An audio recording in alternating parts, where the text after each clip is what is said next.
In this simple video tutorial, I'm going to share with you how to add Instagram profile link to your YouTube channel. This helps cross-promote and unify your personal brand across platforms, making it easier for viewers to follow you on both sides. Onto your Instagram profile page, tap onto Share Profile. You will want to click on Copy Link. Your Instagram profile link will get copied to clipboard. Once done, simply head to your YouTube studio.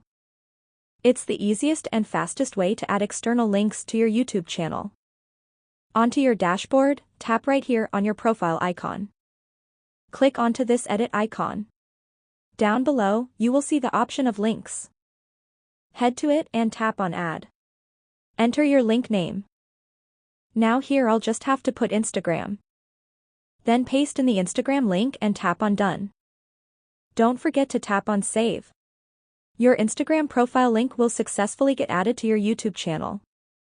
Well, that's how easy it is to add your Instagram profile link to your YouTube channel.